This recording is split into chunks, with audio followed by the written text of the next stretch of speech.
Hello, this is Dr. Paul Cottrell, and I'm going to be going over the updates on the Israeli-Hamas war. I'm recording this on November 22nd.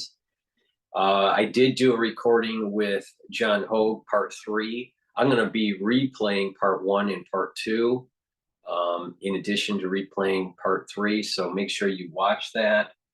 But the big news for this crisis is the hostage exchange and a potential 4 to 5 day ceasefire, depending on how this all plays out. I personally think it's a bad idea. I think that this is only going to allow for Hamas to gain reorganizational capability. It will slow down the momentum of the Israeli IDF in northern Gaza. And I think the international community at large is placating to the emotional fallacy of the civilian deaths. Yes, there are a lot of civilian deaths in Gaza, but I take a very strong stance on this, and that is that if you don't solve the problem, it's going to metastasize and get worse over time. And there is a reason why they took so many hostages. And that is to basically drag this thing out and try to get the international community to follow along with that emotional fallacy. And of course, people in general are stupid, and we are making a huge mistake. And we will all be punished for this. Mark my words, we will be punished for the mistake that's being made. Now, what I want to do is I want to read this article. This was published 19 hours ago on Newsweek. All right. And the title of it is U.S. warns Israel ahead of next phase of the war in Gaza. All right. So you got to remember, so there was negotiations taking place. Probably when this article was written, probably the first draft, Israel probably didn't accept the offer. It was late last night where the offer was accepted, U.S. time. Okay, so I'm just going to read like the first 2 paragraphs or something like this. The United States will not support Israel. The United States will not support Israeli forces expanding their campaign against Hamas in the Gaza Strip unless a plan is formulated to protect civilians evacuated to the southern half of the territory, the White House has said. Speaking to reporters during press conference called Tuesday, National Security Council Strategic Communications Coordinator John Kirby said that as the Israeli Defense Forces, IDF, consider moving their operations to the south of Gaza, we have said we don't support those kinds of operations absent a cohesive plan by the Israelis to factor in how they're going to be able to protect what is now mathematically a dramatically increased civilian population in the south. All right. So the United States should be more forceful and say, Arab communities, you should be taking the refugees for a short-term situation as Israel is rooting out Hamas and destroying the tunnel system.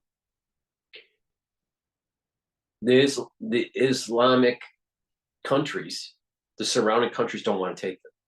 So that's problem number 1. Problem number 2 is that the president's White House, his whole council and advisors and his cabinet, they don't care anything. They don't care about what's going on in the Middle East. They're caring about the next election, which is the general election in 2024. And they need this thing to be ramped down before that general election. They need it to ramp down before April of 2024, or it's really going to be a problem for the Democrats. And that's part of the reason why. So They're placating to the general election, and they're placating to the ultra liberal. The only way to solve this problem is to do full war. And it's not just the Gaza Strip.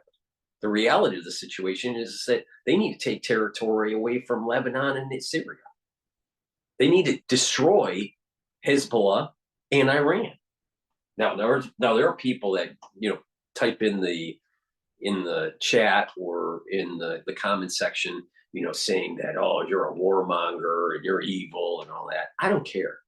I really don't care. The bottom line is that for more than 50 years, we've been kicking the can down the road and placating to either oil interests. Now it's the ultra liberal interests, and trying to make sure that the Democratic Party has control of the executive branch.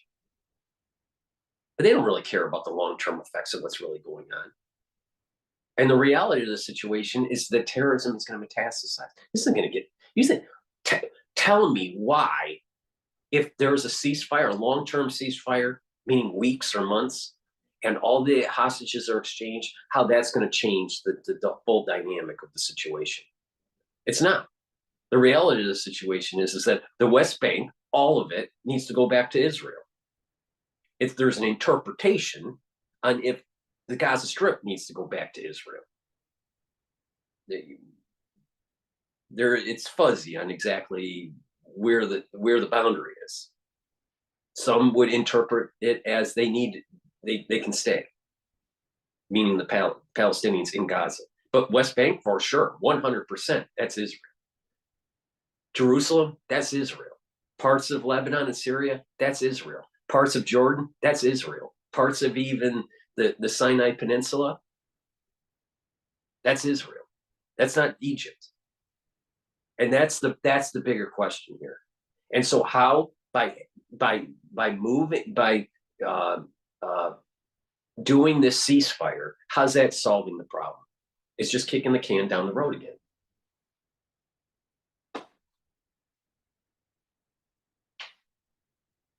And this week's Parsha is dealing with Esau and Jacob and Jacob's ladder. And, Jacob dealing with Esau once his father dies, once Isaac dies, right? So, we're seeing, like I said, every week that goes by, there's a piece of the Parsha, the weekly reading of the Torah or the Old Testament, that seems to coincide with some of the events that are taking place. All right. Now, is that just representational bias? I don't know. Are you just reading into something that's not there? I don't know. Maybe not. But I'm telling you, I've been around for a while. All right. And for 50 years, we have not solved the problem. And the problem isn't Israel giving more land. The problem is Israel is giving land away for peace. There's no such thing as giving land for peace. So Israel needs to knock them out. It's very, I'm very strong on that. The Dow index is up by about 80 points. S&P 500 is up 8 points. And it looks like oil is trading down right now. All right, so let's go with the IDF spokesperson is talking about the ceasefire. Spokesperson, Lieutenant Colonel Jonathan Conricus, to talk more about the situation there. Jonathan, I appreciate you being here. It does seem as though there's optimism that we're close to a deal here. If that deal does happen, if the War Cabinet approves it, what does that mean for the IDF? Will Israeli troops remain inside Gaza even during... So let's just be clear. They've already accepted the deal. So this was recorded before Israel accepted the deal. This ceasefire, and what is the military's biggest concern about how this ceasefire will be implemented? Hi, good afternoon, and thank you for having me. There are many moving parts, and we have to be very, very careful when we assess any deal made with the Hamas. Hamas has a proven record of not honoring commitments and firing after a ceasefire comes into effect. The last time they did so was in 2014, and they abducted an Israeli officer at the time. So we keep that fresh in mind. We will implement whatever the Israeli government cabinet votes on, and whatever decision is made, the IDF will implement it on the best possible way. Of course, our troops will continue to be present in Gaza. We will continue to be focused and deployed in the area, and to conduct whatever operations necessary to defend ourselves in accordance with the terms of the agreement. And we must be, of course, very vigilant and careful. We know that the enemy will most likely try to take advantage of this ceasefire in order to improve its tactical positions, and we have to be prepared for that scenario. And you mentioned that you don't trust Hamas in situations like these. How does that affect the effort to bring these hostages home safely? How do you balance those two things? There's a inflation index, 5-year expected. 5-year expected Michigan poll or data that was released, 3.2% versus a 3%. So inflation is gauged to be higher than expected. So keep that in mind, especially with the Federal Reserve perhaps raising rates again, especially with maybe de-escalation. We'll have to see what happens, right? Because it's a deal that is, according to the reports, and I think that your reporting is correct, it's also what I am aware of, but according to the reports, then it'll be on a day-by-day basis. We'll see how Hamas delivers on the agreement the first day, and then we will carry that on to the next day. But there will be room for a lot of vigilance and skepticism, and to be ready for any eventualities. We know that Hamas has complete disregard for human life, whether it is Israeli or Palestinian. They couldn't care less about the well-being of their own people. And of course, they're only using our hostages for political leverage. We keep that in mind. What they care about, Hamas, since they are a corrupt and hate-filled organization, is to kill Jews and kill Israelis. And that is how we look at everything they do and say. Now, the IDF has already secured the release of 5 people that were being held hostage by Hamas. Have you been able to glean any information from them about the operation in Gaza? Yes, from them and also from Hamas combatants that we have taken captive on the battlefield and interrogated quite thoroughly. They have revealed additional information which is valuable, and that adds up and is compiled by Israeli military intelligence to improve our situational awareness, and most importantly, to improve the ability to get our hostages back. Just for those who may have missed it, we are talking about 46 days. Israeli women, children, babies, infants, and elderly people, and men and women as well, are being held by Hamas for 46 days in inhumane conditions, in direct violation of everything that is right and human. And hopefully we will start seeing some of them back. But I can assure you that the aim of our war against Hamas is to dismantle Hamas, and that what we're seeing now is just one milestone in the bigger scheme of things, to get an opportunity to get hostages back, and then we will continue fighting Hamas until we eradicate them. And there's obviously still a great concern about the Palestinians that are living in Gaza. Many of them have been displaced. If there is any sort of a ceasefire, would any of them be able to return to their homes, especially in northern Gaza, or is it still in your belief that they need to evacuate that area, get to the southern part of that region? Yeah, the humanitarian concerns are very important. We want to make sure that the Palestinian civilians, the non-combatants, are safe, and they need to remain in southern Gaza where they are, and those that are in the north, still we call on them to evacuate, because fighting is not done in northern Gaza. As your reporter correctly reported, there is fighting in Jabalia and Zaytun, in other areas, other Hamas strongholds in Gaza as we speak. Now, remember the article that I read to you that was from Newsweek about the United States demanding, a plan to reduce casualties going forward. Well, clear out North Gaza and tell them to evacuate to the northern Gaza as they blow away the southern Gaza. Great plan, don't you think? We speak, and that continues until anything changes, until there is any type of agreement. We continue to fight and to attack the enemy. And we want to safeguard civilians. We still call on them to move towards the south. And once the fighting is done in the north, then I'm sure that we will issue guidance accordingly to the Palestinians. I hope that any ceasefire will be used by Hamas, first and foremost, to take care of the civilians in Gaza, the Palestinians who really need humanitarian aid. But something tells me, based on their behavior so far, that they won't be using it in order to make sure that Palestinian civilians are safe. They will be using the time and energy and resources made available for their military purposes and not to care for civilians. I want to talk to you now about the fighting that's happened in and around these hospitals in Gaza. The Indonesian hospital, of course, is one of the hotspots right now.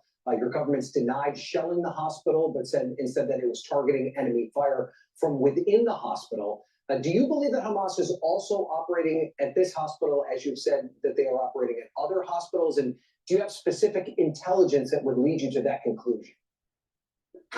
Well, not only intelligence, proof on the ground. A few weeks back from the Qatari hospital, which was a very nice and well-established modern facility, Hamas operatives, combatants, fired at Israeli troops from within that hospital. And we have experienced the same thing with the Indonesian hospital, and of course, in and around Shifa. By the way, when we took the Shifa compound, not a single Palestinian civilian was wounded or killed. And that is not by chance. It is by design, because we fight while respecting the human dignity and the need for protection of civilians. Any loss of life of medical personnel or non-combatants is not the intended outcome, and we are working very hard in order to minimize the effect on civilians. It cannot, we cannot always guarantee it. I don't know specifically how these doctors died and what happened on the ground. I've heard the report, we're looking into it, but I can say categorically, yes, Hamas systematically uses hospitals, and this has been proven, I think, beyond any doubt, that they use the hospitals for military purposes, or let's call them non-medical purposes, to fight against us. And this is also the case with the Indonesian hospital and all of the other facilities that are supposed to enjoy the special status of protection according to humanitarian law. All right, Jonathan Conricus, thank you so much. We appreciate you being here. Thanks for watching. Stay updated about breaking news. Stay updated while I'm in New York here. He's a dipshit. All right. Now we're going to talk about how ludicrous our plan under is. assault in the Middle East, and then launching a retaliatory strike against. But since this is PNN and we're going to go to a commercial, please go to my store, the-studio-reykjavik.com, and get the Health Max 35. I take a teaspoon of this a day, all right? And what this does is it neutralizes pathogens. You swish it in your mouth, you gargle with it, you swallow it, all right? Take a teaspoon of it a day. If you're not feeling well, take a tablespoon or two a day, all right? It's a very high quality product. All my products on my store are high quality products, and it is part of the anti-aging protocol. So take it every day. Another part of my anti-aging protocol is to bring down inflammation by taking turmeric. This will also help to boost up your immune system. So bring down that pro-inflammatory response because of what you eat, it inflames your body, stress inflames your body, chronic infections,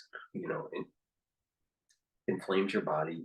Take this every day And what you're going to notice is that your body is going to go into more of a healing process. Part of the anti-aging protocol.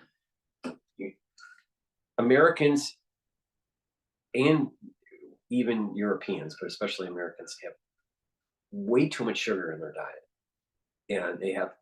And that's the reason why we have a lot of diabetes that's going on, type 2 diabetes. All right. There are many reasons for diabetes, and there are different types of diabetes. But type 2 is a major problem in the United States.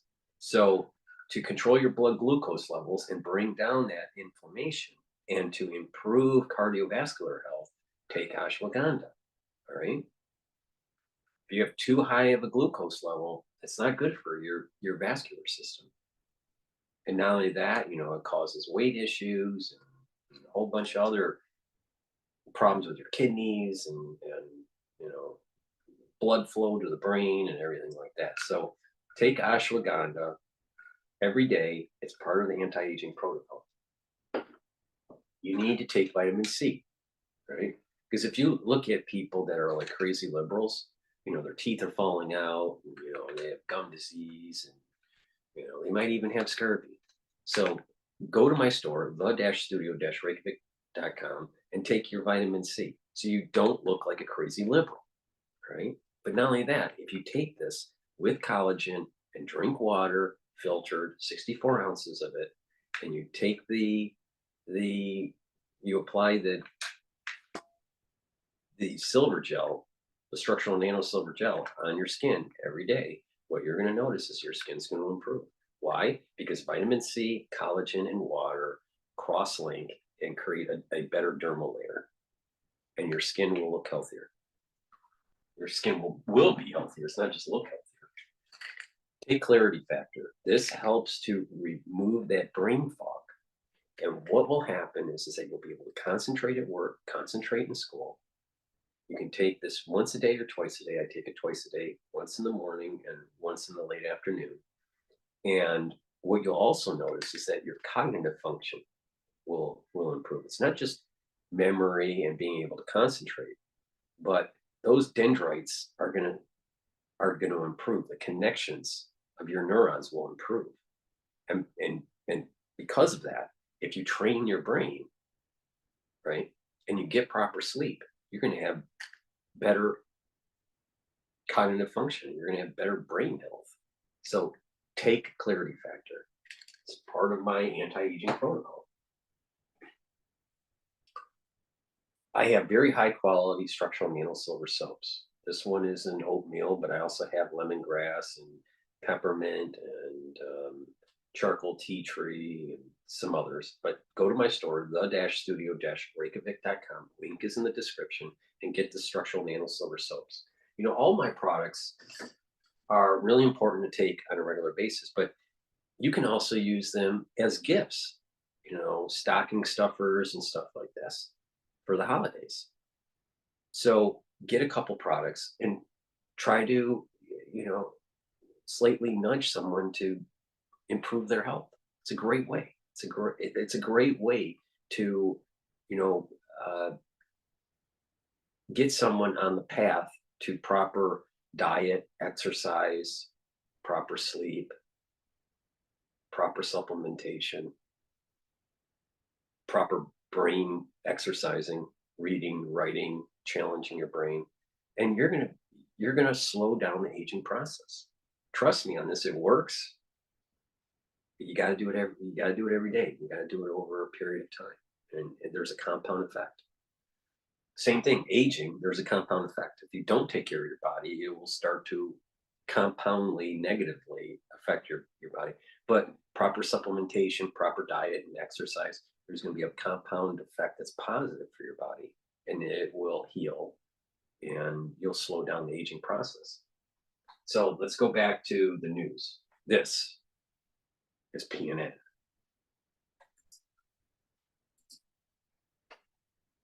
Iran-backed militants operating this time in Iraq. The previous exchanges have been in Syria. So that happened after Tehran's proxies attacked American troops at least 66 times. The last time we did a slide of that, it was at 46. Now it's 66. All right. Since October 17th, there's 66 attacks on our military forces. And that's just a few days ago, the difference. Like 4 or 5 days difference. So 46 to 66. You know what? I think our policy in the Middle East is not working. We need to kick ass. And Hamas's war in Israel continues to increase the risk of a broader conflict as you see the expansion of this in very unsettling ways in many aspects. So with that, we want to bring in retired 4-star General Jack Keane, Fox News senior strategic analyst, former Vice Chief of Staff of the Army, and Chairman of the Institute for the Study of War. General, good to have you here today. We heard a little bit about what happened in Iraq. There was an AC-130 gunship that we're told was in the area when there was a vehicle attack on our base at Al-Assad, and it was able to respond to it rather quickly. What was your take in terms of what we've just heard from the Pentagon on all of that and how it transpired? Well, I think what this was certainly is fortuitous for us, that we had the means to defeat the attackers and do it quite decisively with a C-130 gunship, which is amazingly devastating and certainly preserved life in doing all of that. The attacks in the past have been different, where we have scheduled an attack and we haven't gone after the people who were directly involved in an attack. We've gone on after weapon stores and ammunition in a safe house where it's possible that some people were involved. But this is actually an attack is on the way, and we thwart the attack and kill the attackers. So this is another example on how America is trying not to expand the war and not solve the problem and knock out Iran. We're afraid, again, afraid. And we want Israel to just, you know what, you gotta fight Hamas with your hands tied behind your back, because we're afraid of the international community's response and all these protests that are going on around the world. And oh, by the way, you know, the reality of the situation is there's a whole lot of anti-Semitism that is always below the surface, and it just starts to boil up. And we're able to see it. And I'll tell you, people of faith on the Christian side, they need to wake up. You're a target too. You are a target too. Trust me. Trust me. These terrorists are going to be coming after Christians.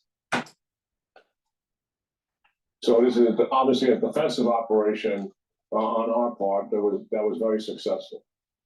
So let me ask you this. There are reports in the Washington Post that there are inner struggles at the White House among the Biden team over the response to these 66 attacks. And in those, you've got 62 U.S. service members who have been injured in all of these attacks. And we can show the map once again to show people where these are happening. And Sabrina Singh, who is the deputy press spokesperson at the Pentagon, was asked about, she's basically the question was, if the deterrence is not working. And here's what she had to say about that. Listen to this, General. I know 66 is a high number, but again, we have days sometimes where we don't have attacks. So is it like, would you say that the strategy is not working if one day goes by where there's not an attack on US forces? I'm not saying that that's the way to caveat it, but what I am saying is that we don't want to see this conflict widen out. What do you think of that response, General? Well, it's pretty ludicrous. Right. To be frank about it. I mean, since the Biden administration has been in power, I think we've had it's been documented. There we go. Can you believe what she said? Well, sometimes we don't have an incident. So that means our policy must be working. Thank you, terrorists, for not attacking us every day. So we're gonna celebrate. I'll tell you, our government is run by a bunch of fucking idiots, a bunch of pussies, a bunch of cowards, people that are looking for participation medals. This guy, even though I like listening to him, didn't win a war. 4-star general didn't win a fucking war. Not one fucking war.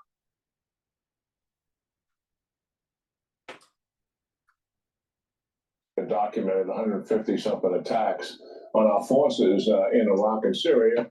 And to remind our audience, why is Iran doing this? Their history is they don't get involved directly themselves. They've had a brilliant strategy for 43 years, use multiple proxies from foreign countries, not their own, to do their dirty work for them. And the purpose is to drive the United States military presence out of the region and also to destroy and weaken the state of Israel. That is what this is all about and has been about for 43 years.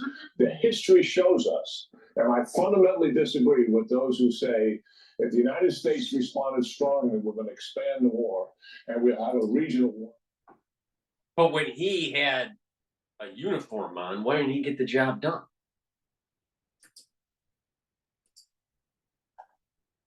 Regional war on our hands. The history does not support that conclusion. The people who come to that conclusion, it's their fear of this escalation that is driving them. And why do I say it doesn't support that? Because the proxy strategy has been largely successful. Secondly, the two presidents who challenged this and said, no, the only way we're going to deter them is we have to attack something that Iran values. And Reagan hit their oil platforms at sea and also the IRGC bases after they were attacking U.S. ships escorting tankers through the Persian Gulf in the mid-'80s.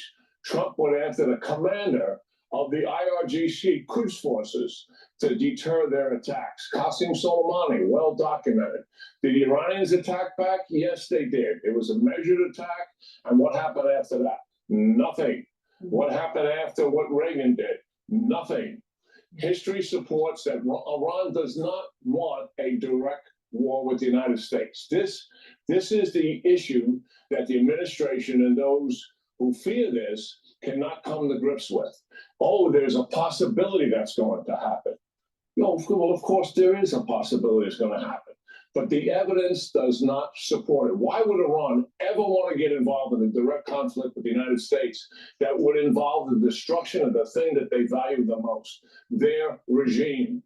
And they know that. That is why they have the proxy strategy. And that is, to me, it's fundamental, it's logical, and you got to see through it, and you have to find some spine to execute it. I understand. Very quickly, if you can, General.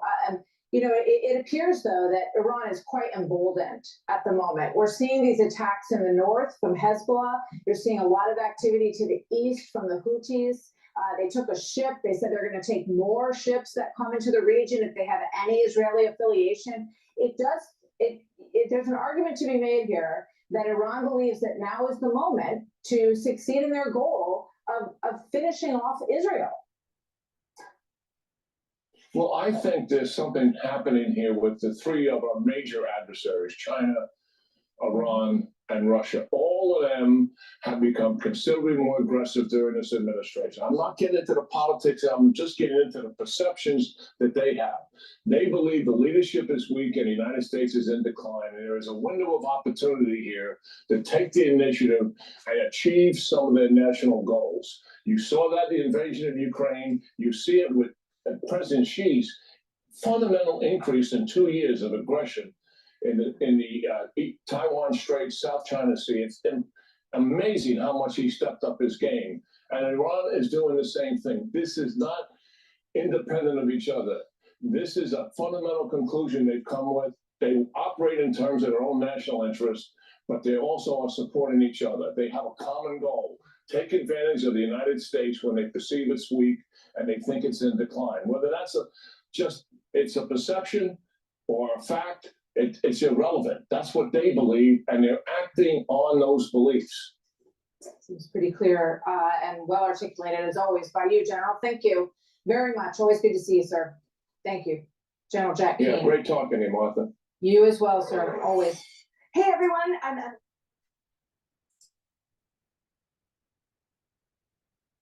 America needs to get a spine and get the job done. Instead of going, oh, Israel, we're worried about the bleeding heart liberal and the emotional fallacy. You know, kicking the can down the road is only going to make it worse. It always has, it always will. All right, so let's this is DW, and this is about the Israeli announced hostage deal with Hamas. So we'll play that. But before, let's go to commercial, because this is PNN. Please go to my store, the-studio-reykjavik.com, and get the vitamin D that I offer. This vitamin D is vitamin D3 is really important. You take it every day, all right? And what it will do, it will not only help with absorb calcium, but it will also help for gene expression. And if you don't have proper gene, it's a cofactor for gene expression. And if you don't have proper gene expression, then what's going to happen is your cells are going to be suboptimal. So as part of an anti-aging protocol, you need to, again, proper supplementation, but you take vitamin D3. I take vitamin D3 every day. Not only that, if you take higher doses of vitamin D3 and actually listen to what I said about how to heal osteoarthritis, all right, especially if you're used to be an athlete. I used to have osteoarthritis, all right, in my knees, in my shoulder, in my elbow, in my wrist, right, in my hand. And what you do is you take higher doses of D3. It depends on your BMI, right? On the dose. For me, it was 20,000 to 25,000 units. Okay. Each one of these are like 5,000 units. So you take that throughout the day. You don't take it all at once, right? And you drink milk, and you do light, very light resistance training on the injured joint, right, where the osteoarthritis is. But light resistance training, right? And you do this over several months. For me, it took 7 months. For some people, it takes 9 months.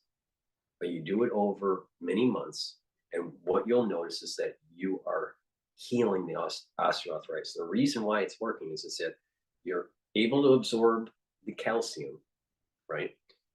But what is also happening is that late resistance training is remodeling the bone, the cartilage, and strengthening the tendons and the ligaments, right? Now, if you take high doses of D3, it will be toxic. And how you notice the toxicity of it is that what will happen is you'll start to get brain fog. The moment you start to get brain fog, then you go back down to a normal level of D3, right? For me, normal level, I take 2 of these a day. So it's 10,000 units. So, but some people, because of their BMI, they may have to take as much as 30 or 35,000 units, right, throughout the day to remodel their osteoarthritis and try to prevent it. Now, the caveat, there's 2 caveats to that. One is the toxicity of D3 at high doses will give you brain fog, right? It usually happens around the 7th or 9th month, right? It doesn't happen right away. If someone says it's happening right away, they're bullshit. So, but it'll happen around that 7th and 9th month, right? Depending on your dosage level. Now, when that happens, back it off, right? And go back to a low, your normal level or a lower level, like 5,000 or 10,000 or whatever. And then the brain fog will go away shortly after a few days, maybe 4 or 5 days or whatever. But what is interesting is that the pain for the osteoarthritis as it's remodeling for the first 2 months will actually increase. But after that first 2 months of following this protocol, right, that I'm telling you right now, then the joint will strengthen and the pain will start to get less and less and less and less, all the way to the point where you have no pain at all. And that's the amazing thing about this. I'm not the only one that has done this. Dr. Group has, promoted this idea with tennis players that had arthritis in their shoulder and their elbow and their wrist. They had much higher doses. There's been some people that have done all the way up to 1,000 individual units a day, up to 150,000 individual units a day. I don't recommend that.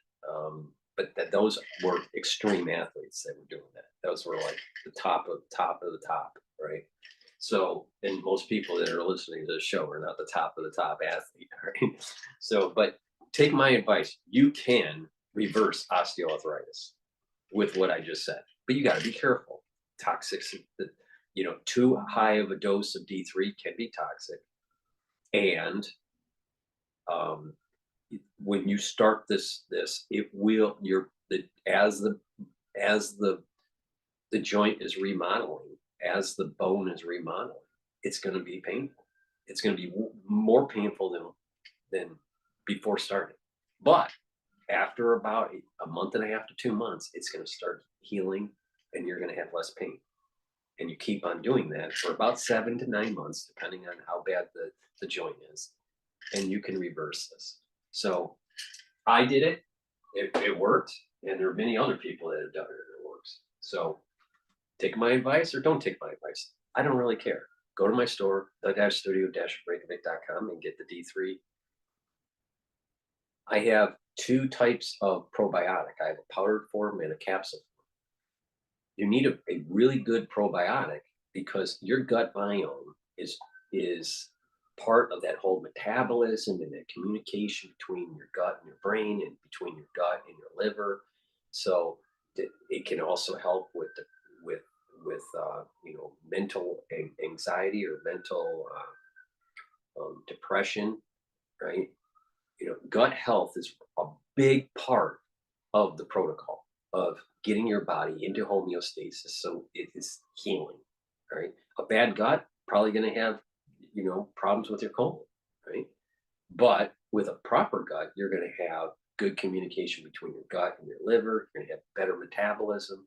You're going to have lower chances of depression, and you're going to have your ability to just fight infection is going to be better, right? Your immune system is going to be better. So take a good probiotic. I have 2 great probiotics on my store, the-studio-reykjavik.com. This one's in the powdered form. I put this with hummus every day, and I mix it with lignans. So, and I'll show you that.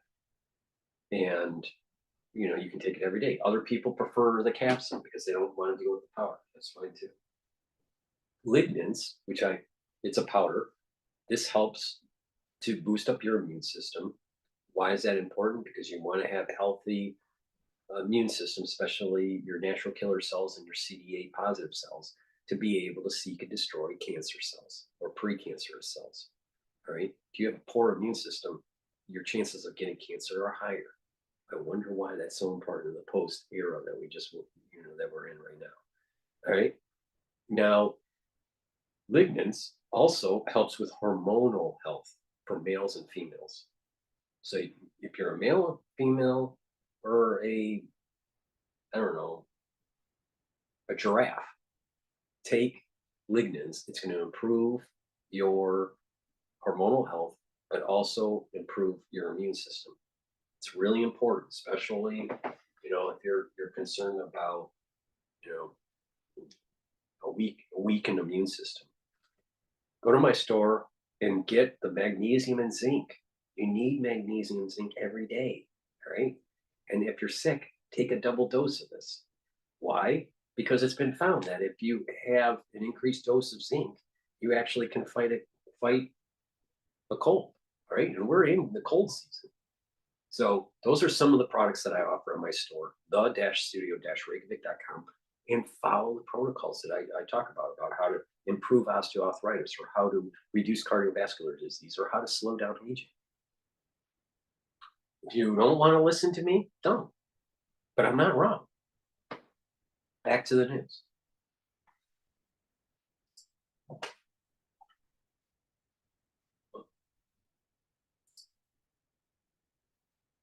A sigh of relief for the families of 50 women and children held hostage by Hamas. In the early hours of Wednesday, Israeli Prime Minister Netanyahu announced a hard-fought deal that will see the release of 50 hostages in return for a 4-day truce, as well as the release of 150 Palestinian prisoners. The pause in fighting will also allow for humanitarian aid and fuel to enter the Gaza Strip.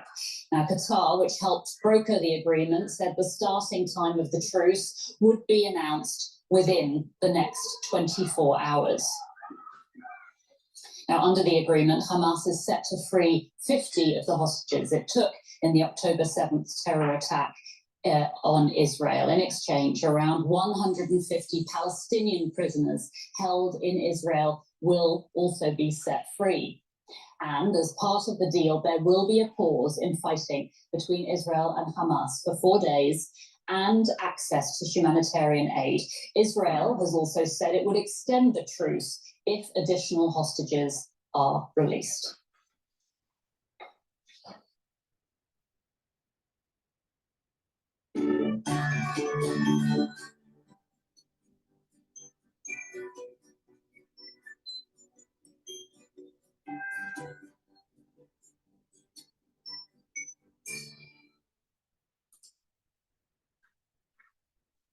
And we're going to go straight to our correspondent, Rebecca Ritters in Jerusalem. Rebecca, what more can you tell us about this hostage deal and ceasefire? Well, it was a much awaited deal, as you mentioned. You talked about a lot of the details there. We're talking about 50 hostages, women and children. The breakdown, we think, appears to be 30 children, 12 mothers and 8 women, and priority, of course, being given to the elderly and infirm. We know that this is in exchange for what looks to be a 4-day ceasefire in hostilities, for humanitarian aid to be allowed into the Strip, but also for the coordination of the release of these hostages. We know that also Israel has agreed to release 150. That's a 3-to-1 ratio for the hostages, 3 Palestinian prisoners for every 1 hostage released. So we're looking at about 150, also women and children, Palestinian prisoners that will be released as a part of this deal. And as you mentioned, of course, a large amount of aid will then be able to be transported into the Gaza Strip, where it is sorely needed for the civilians who are suffering dire humanitarian situation there. It's important to mention that I think that the ultra-liberal out there and the ones that were protesting against Israel and being anti-Semitic are thinking that they are winning the battle in the news in terms of perspective and how to conduct the war. The liberal is thinking, well, as long as we can keep on protesting, as long as that we keep on saying that, you know, Israel's bad and, you know, Zionism, these anti-Zionist type rhetoric that's out there, then we're winning because we're causing the ceasefire, the exchange of the hostages, and then they chalk it up in their head as if their mentality should continue. So the whole Arab cause and the whole Palestinian cause can continue on with its momentum. And remember what I said, that God is giving these ultra liberals just enough rope to hang themselves. And you'll probably see in an incident that will happen in the near term. You know, this ceasefire will probably last for about 4 or 5 days, maybe a little bit longer. But what will happen is something will transpire, and it'll show to the ultra liberal that you can't trust Esau. It'll happen. And I think that's what the Israelis are betting on. Right? But as of right now, you're going to have these anti-Israeli protesters, these anti-Zionists, these anti-Semitic individuals, pro-Hamas, pro-Palestinian, anti-Christian, anti-family, individuals, they're thinking, well, we are winning we are winning the argument. No, you're not. No, you're not. This thing's gonna blow up. This is gonna blow up in their face.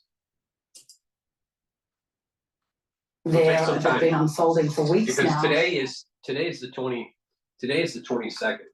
All right. And remember what I said about, all right, so 5 days out, I don't know when the ceasefire, I think, is starting today, maybe tomorrow. So let's just say tomorrow. So the 23rd, 24th, 25th, 26th, 27th would get you to 5 days. The 27th. And remember what I said, that there's a cloud that is over the sensitives between August 1st and November 30th of this year. And that cloud, even though there's a residue of it on the sensitives, the cloud will dissipate, or I shouldn't say dissipate, will move over to the rest of the world, what I'll call the non-sensitives. All right. And that there's going to be, people are going to feel pain, and they're going to feel pain in different ways. They're going to feel physical pain, they're going to feel financial pain, or they may feel emotional pain, but there's going to be a stress on them. And this is going to start after 11:30. So it's going to start on December 1st. Now, the ones that prepared themselves, that are either sensitive or non-sensitive, and started seeing this situation as a wake-up call to try to be a better person, then the influx of energy that's going to be starting to transpire on December 1st, which is the 19th of Kislev, all the way through the end of the month of Kislev. All right, so you're talking around 10 days, 9 days after that point. Will be able to benefit from this, trying to better yourself. The ones that didn't, which is the far majority, and the ones that have the hubris because they were protesting and think they're winning winning the argument here, those individuals will actually, that influx of energy is actually going to be part of this curse. All right, this energy is like, for the ones that can absorb it in a positive light, it's the same light. But for people that are negative, it'll be a curse. And for people that are positive or trying to be a better person, it will be a blessing. So this light can be a dark light and a white light at the same time. It's the receiver that makes it. All right, starts on December 1st. And so we're starting to see, there's these moments in time that God gives people chances, right? And we're seeing this happening. If everyone's just sat down and it said, I'm going to be a better person, and they actually really do it, we'd have peace on this earth. It's not going to happen. There's too many stupid people out there, like the ones wearing a mask. But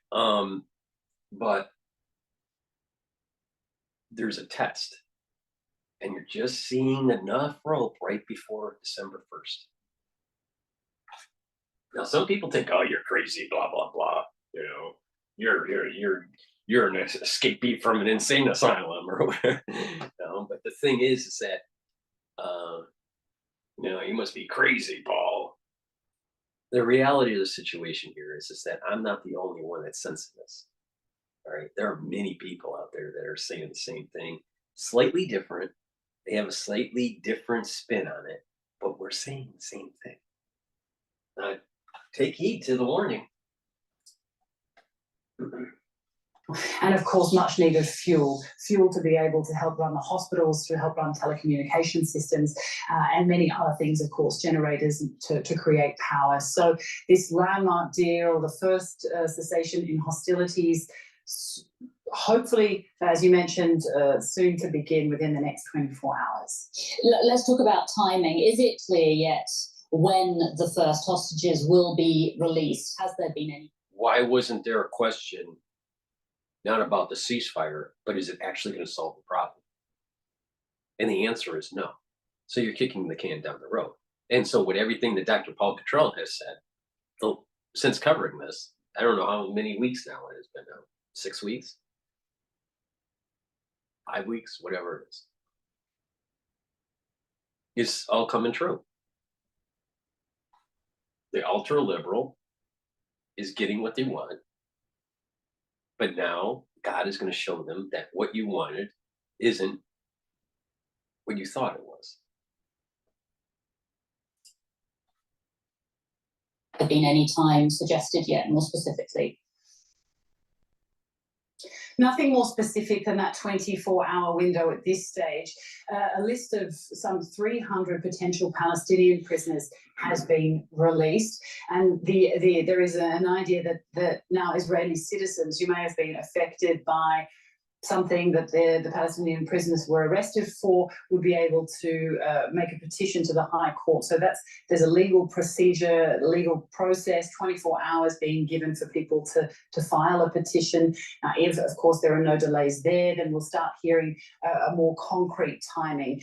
We do know that they're going to be releasing potentially 12 to 13 prisoners per day to allow for the truce to keep on going, a sort of piecemeal part of the process. It's also an incredibly difficult process to organise the release of.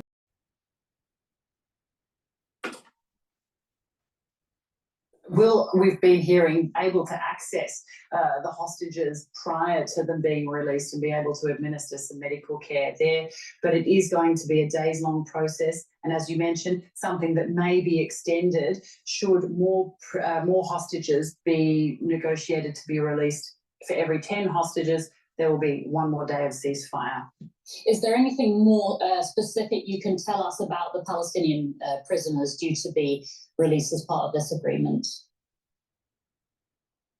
Well, the idea is that they will also be women and children, Anya. There are boys on the list, but no men.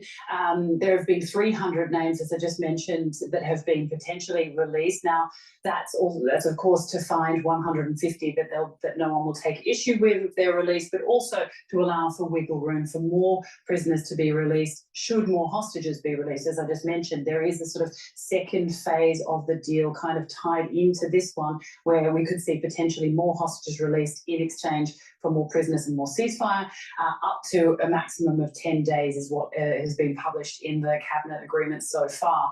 So in terms of more details on those prisoners, the list has been published. The names are out there, but most people are sort of slowly looking through the list before coming on air, and you see a lot of people who are listed for quite petty crimes. I think it's unlikely that we'll see anybody who has perpetrated any serious crimes being released. And we know also, I should add, that nobody on a murder charge will be released. Now, some members of Prime Minister Netanyahu's coalition government did not support this hostage release deal. Can you explain to us why that is? Bring the joy this year with gifts for your ride or dies. Well, it's seen as quite a contentious deal by many members of the far-right factions.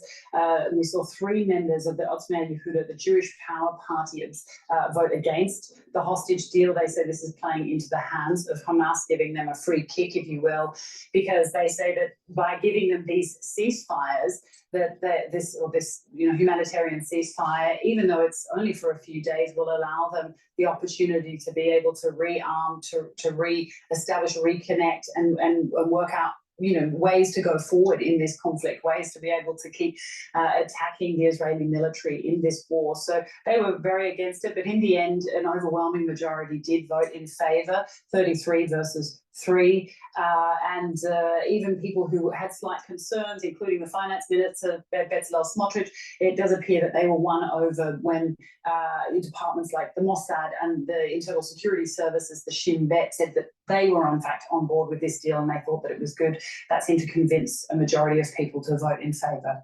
Okay. Now, again, the Prime Minister, Israeli Prime Minister, had previously resisted entering into any kind of ceasefire deal. Why has he agreed to this one? I think it's the overwhelming pressure that he's been facing by the families of the hostages as well as the Israeli public. And this has affected, you know, the psyche of Israel and Israelis. And I think there's been a lot of pressure on him. We've seen, you know, protests, we've seen marches, and we've seen lobbying to particular ministers. We've seen the families even in the Knesset with heated debates with parliamentarians. So, you know, the Prime Minister is under very, very severe pressure to try to get all of the hostages out, of course, but some hostages are seen as better than no hostages at all. And it is what he has been saying has been the second aim of this military operation. One, of course, being to eradicate Hamas, but the other, of course, to bring the hostages home. And he has to try and do everything that he can to make that happen. And we're seeing that the pressure has mounted and that days and days of negotiations, also negotiating with the right factions of his government to try to make sure that everybody is on board. And now, obviously, he's been able to agree to, you know, he's seen parts of the deal. He's been able to agree to this deal, I should say. Thanks so much for that update, Rebecca. That's Rebecca Ritters reporting from Jerusalem. Now, we're hearing first reactions from those most directly affected by this deal, the relatives of the kidnapped. 63-year-old Gilad Kongod has 7 missing family members who are believed to be among the hostages held by Hamas. On Wednesday morning, Gilad described his feelings after news broke of the truce and the hostage deal between Israel and Hamas. One side, I'm happy. Second, I'm worried. Okay, because nobody told me that my family will be in this deal.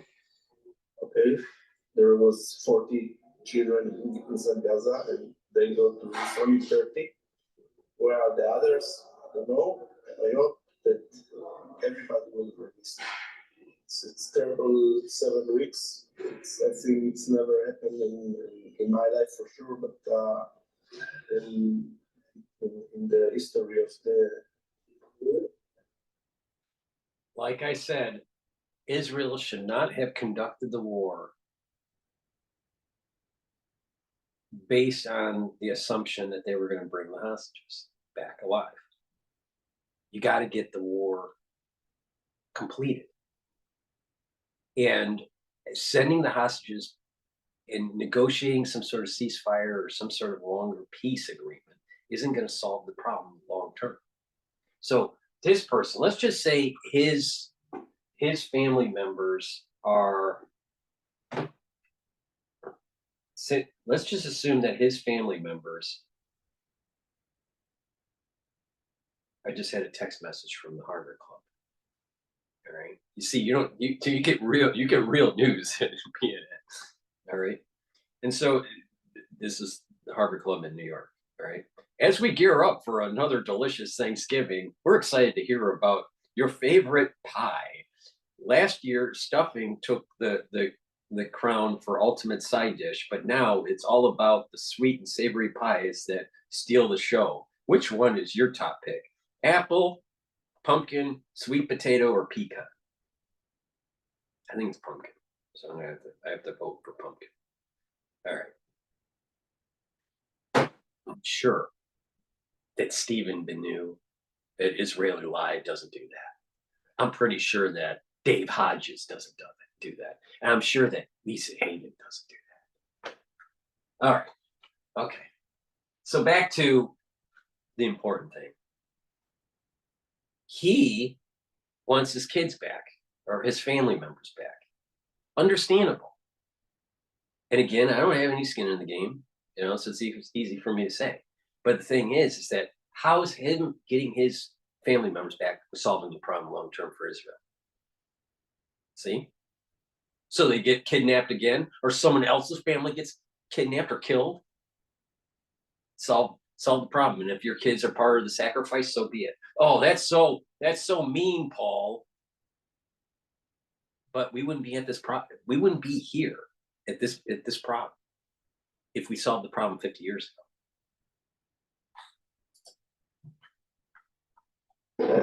You made like too many hostages, too many children, too many babies, too many women.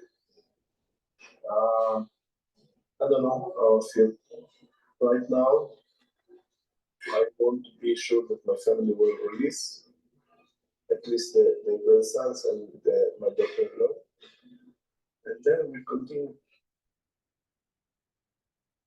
If you want the performance of stainless steel, the versatility of cast iron, and the convenience of non-stick, then you want Hexclad.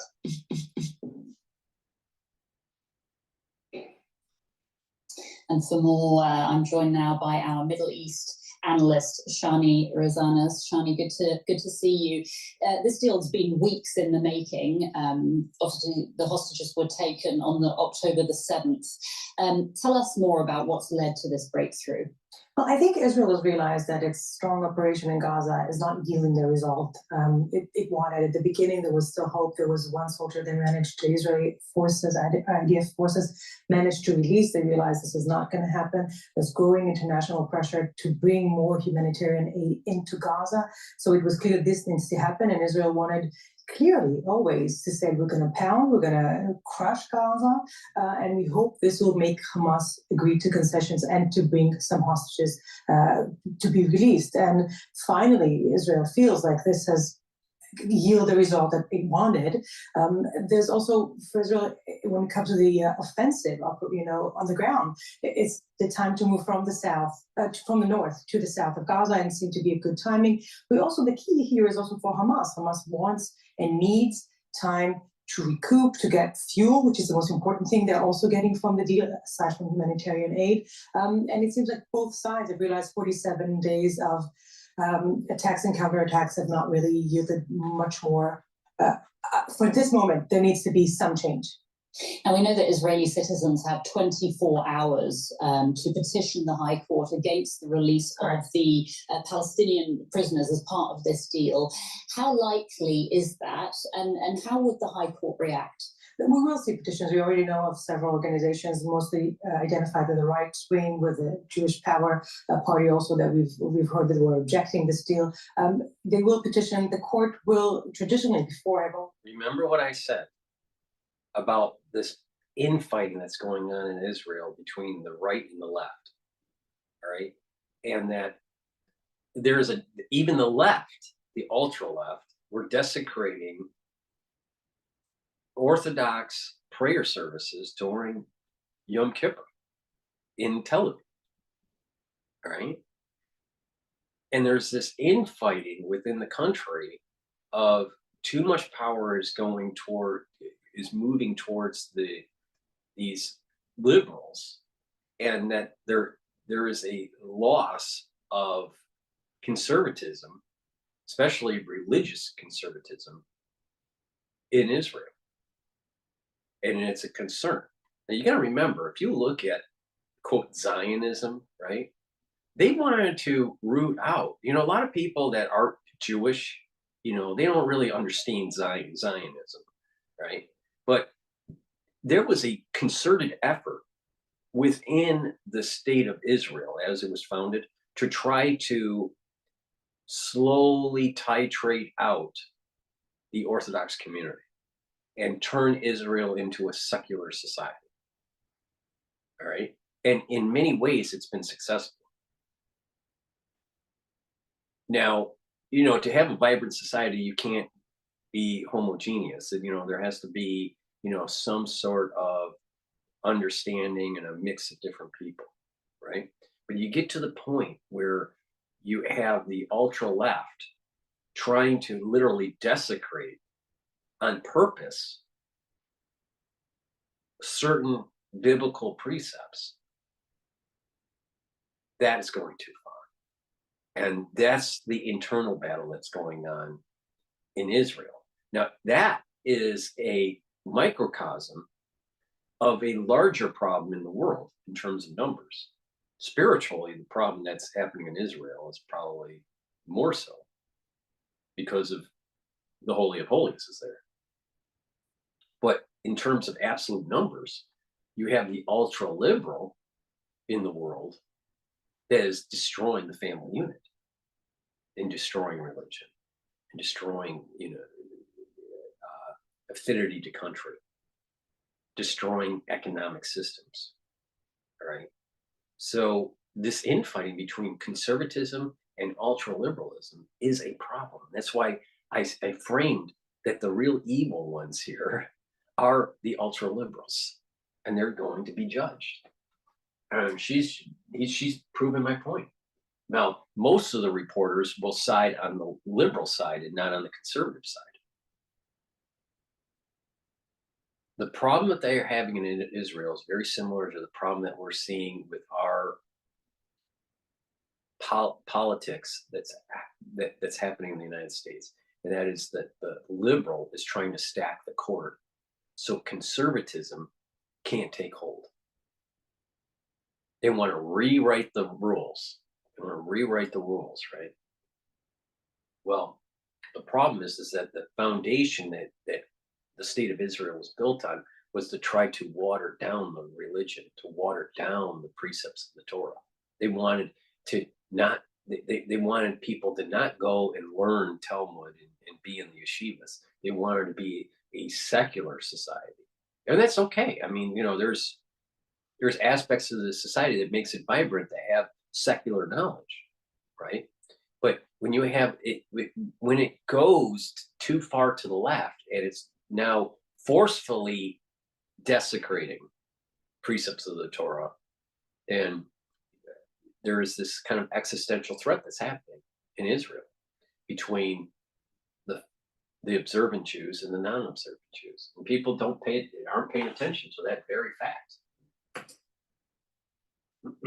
Or I've always said, this is no decision for the court. We pass the ball to the government. This is a fully political decision. We trust in the government to take the best decision on that.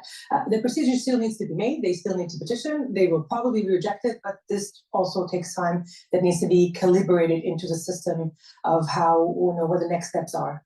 Tell us about the general response within Israel to this hostage deal. I mean, obviously, it's been a massively emotive and emotional situation in Israel. It is. It's, the hostages' families have been living through hell in the last 47 days. And there's always in Israel, there's a lot of emphasis on the psychological warfare of Hamas and the feeling that, this is an ongoing torture. And so now it's the same thing, because one of the reasons we understand there's been a delay in the agreement on the deal so far was that Hamas refuses to take responsibility on all the kids and their moms that are held in Gaza. They said, we know of only a certain amount of them. Israel was pushing them. You got to take the responsibility on all of them. It's still unclear who of the 30 kids that we know of and their mothers will be released. And that also means that families, all these families that have been united in the last 47 days together in this effort to bring back their loved ones, they're torn apart between them. Some of them will get the best news that there are. Some of them will still be left hanging. And there's also the fundamental question. If I am a woman, there will be women released, but there's a man that is wounded and needs treatment. Why would I get a priority over that? These are internal moral dilemmas Israel is torn with. It's not a happy day. There aren't many happy days in Israel these days. And this one also very cautiously has a glimpse of hope, but I don't think we will see a lot of gushing and public, expressions of real joy. Everything is still very emotional and very tense. Shani, Rosanna, thank you so much. We'll come back to you later, but for now, thank you. If you sleep on your side, I bet you hate your pillow, and this is why. They might be as fluffy. Now, in a statement before the cabinet meeting in Israel, Prime Minister Benjamin Netanyahu stressed that the pause in the fighting that's been agreed now does not mean the end of the war with Hamas. We are at war, and we will continue the war. We will continue the war until we achieve all our objectives, eliminate Hamas, return all our abductees and missing persons, and ensure that there will be no element in Gaza that threatens Israel. The Israeli Prime Minister there. Now, my colleague Terry Martin spoke earlier to Peter Lerner. He's a spokesperson for the Israeli military, the IDF, and he asked him when the first hostages are likely to be released. Indeed, the framework is being processed. We have a due process in Israel, and of course, there's a legal process that is undergoing. As your reporter Rebecca announced, the names of the terrorists that are going to be released has been announced to the public, and anybody that has a problem with that list can appeal to the Supreme Court, and only after that process is completed will there be able to be an instruction to the military to hold its fire and to enable the release of the hostages and the terrorists into as agreed. The situation on the ground continues this morning to be a situation of combat. The IDF is continuing to pursue Hamas terrorists wherever they are hiding. We're destroying and dismantling the tunnels that we are encountering and engaging the enemy wherever they are. Does the Israeli army have a role in the actual release process? Do you know? Are the IDF forces going to be escorting the hostages out of Gaza, delivering the released Palestinian prisoners? Well, of course, the situation is, first of all, the role is to hold fire once we receive that instruction. That in itself is a huge feat because we have to be in defensive positions. We need to make sure that what happened in 2014, where Hamas continued to attack us during ceasefires and abduct Israeli soldiers, doesn't happen again. So, of course, there is a significant role in maintaining and implementing the government's instructions, but we will do so nevertheless. The reality on the ground is one where, as you rightly quoted Prime Minister Netanyahu, is Hamas still need to go. Hamas still can never be allowed to wield this sword of death above our heads ever again, and that is why the pause in the hostilities, the pause in the combat will take place. But after that, we are intending on to continue our operation in order to relieve the region and bring home more hostages. The hostages, the youngest is 10 months old. This is the enemy that we are facing, and we are determined to bring all of the hostages home and create a better security regime for Israelis and Palestinians alike. Now, part of the deal, as you mentioned, is a truce, a 4-day truce. Obviously, there's still fighting going on there. Is there fighting happening right now as we speak, Colonel Lemon? The operations are ongoing, and we are achieving our goals as we speak, absolutely. The reality on the ground is that Hamas are still engaging our forces, and we are seeking them out and pursuing them wherever they are. So they come out of tunnels, launch RPGs against our forces, and we are destroying the tunnel network as we speak. The situation of hostages has been, and it goes hand in hand with the operational achievements and directives that we've been guided to since the beginning of the war. And we need the hostages home, and we also need Hamas to go wherever they are. They need to be pursued. How concerned are you that Hamas will be able to use the truce to regroup and rearm, especially given that Israel has reportedly committed to at least a partial suspension of air reconnaissance during the truce? So our activities will be paused in accordance to the government's directives. That pause is in order to enable the access of humanitarian goods, of supplies to the people of Gaza. The people of Gaza are not our enemy, but Hamas is the enemy. And of course, this enemy is a ruthless, merciless enemy, and we can't trust them, and we don't trust them. So of course, we will be watching very, very carefully and utilizing all of the tools available to us in order to address that threat. And indeed, it is a threat. But the idea of and the possibility of bringing the hostages home in this case is of utmost importance, and that is why we are focused on bringing them home. Now, your stated goal is to eliminate Hamas and remove any military threat from Gaza. How close are you, Colonel Nana, to achieving those goals? So we understand that we have this destroyed extensive presence in the northern Gaza Strip. Several battalions have been dispersed and destroyed and dismantled. We are engaging the tunnel warfare, the tunnel capabilities that Hamas had pre-positioned and built over the last 16 years in northern Gaza and throughout.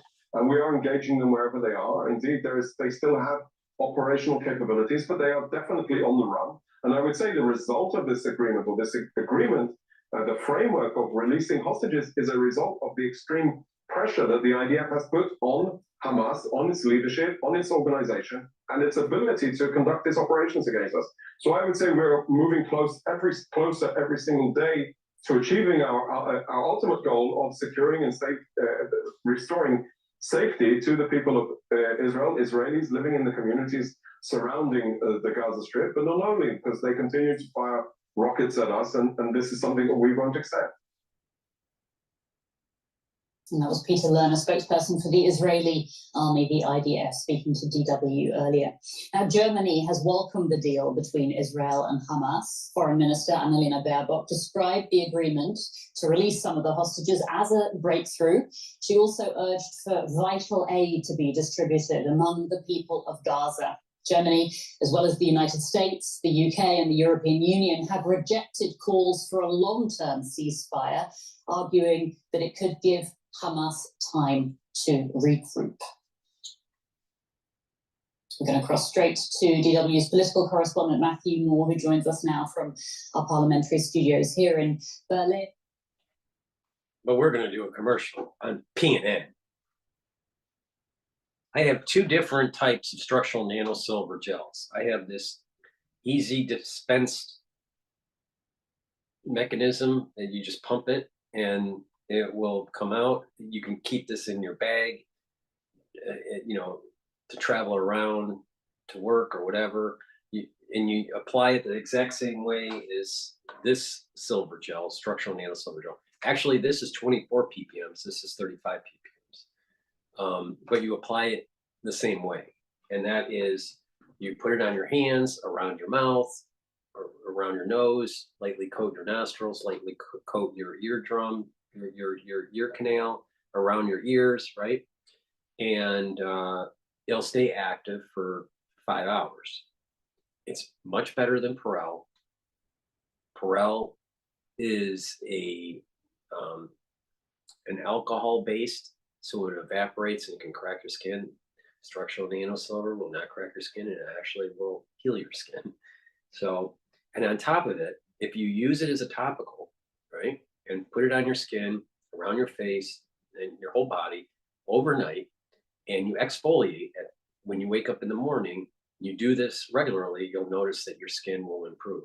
And when you mix it with the vitamin C and take the collagen that I offer on my store and drink 64 ounces of water, then you're going to start seeing a major improvement below the skin, not just above the skin. So this is a great product. It'll also help to heal cuts, abrasions, minor burns, acne. Right? So get the products on the store, the-studio-reykjavik.com. Another great product that I have is the multivitamin. This is easy to digest, and this has a new label, a new bottle, right? But it's the same multivitamin that I've been carrying. So please go to the store to get this multivitamin. It's easy on the digestion, and you need the minerals and the vitamins as cofactors for enzymes for the proper enzymatic activity in your cell. When you don't have that, you're going to be subpar in terms of enzymatic activity, and you're not going to, your metabolism and your cellular function is going to be subpar. So taking vitamins on a regular basis is really important for your health, right? On top of taking, adding that to the protocol. Remember what the protocol is. It's neutralize pathogens with structural nanosilver. Reducing inflammation by taking the turmeric and the ashwagandha, right? The turmeric and and take the ashwagandha. That brings down the inflammation. And then you need strong antioxidants like resveratrol and C60. So I have a 2 ounce, a 4 ounce, and an 8 ounce of C60 in coconut and avocado oil. All right. You take a teaspoon of this a day, and what that will do is bring down the reactive oxygen species. This is very potent, right? It works really well as an antioxidant. All right. It'll bring down that reactive oxygen species, and that cellular stress, because of the reactive oxygen species, that cellular stress will go down, and your mitochondrial health will go up. When your mitochondrial health that goes up, you'll have more ATP and you'll have more energy. All right. And that means your neurons will be firing better. That means your cells will be performing better. So when you're taking the cofactors that you need, like the multivitamins and the D3, remember I said the D3 helps with gene expression as a cofactor, and you have more ATP because you're taking this, because this is reducing the stress on the cell and improving the mitochondrial health, then your cell is performing better and it'll be able to fight stress better. And that includes your immune system. So a big part of the anti-aging protocol is C60. So neutralize pathogens with structural nanosilver liquids and gels, reduce the inflammation with turmeric and ashwagandha, take the C60 to bring down the reactive oxygen species and to boost up your ATP. And then make sure you take those cofactors like the B complex and the multivitamins and the vitamin D3. And your body is going to be performing at a much better level. All right. So take my advice. I've been on, a health protocol since I was 16 years old. All right. And, a big part of it was antioxidants. And as products came to the market and the improvement of the supplement industry over the decades, I've added to the protocol. And where the protocol is that I take an extensive amount of supplements, all right? But, the key part of it is neutralize pathogens, neutralize the reactive oxygen species, bring down inflammation. So please go to my store, the-studio-reykjavik.com. Berlin. Matthew, has there been any other reaction yet from Berlin to the news of this hostage deal, apart from what we just heard? Beyond that statement, there really hasn't been much reaction, Anya, not from the Chancellor or other government ministers, which I think perhaps speaks to a sense of cautious optimism. Some senior MPs, though, have been tweeting. Michael Roth, a former junior minister in the foreign ministry who happens to be in Israel this morning, tweeted a photo of a meeting with relatives of hostages, and he wrote it was an important step, but we can only rest when all the hostages are free. Another MP tweeted saying it was a good deal, but that it was vital that, quote, Hamas butchers were held accountable and disempowered. Now, going back to Annalena Baerbock's statement, she specifically pointed out that being liberated would not heal the suffering that these hostages have endured. And again, she talked about the need to use the pauses to get aid to Gazans. And what do we know about any German nationals who may be among the hostages?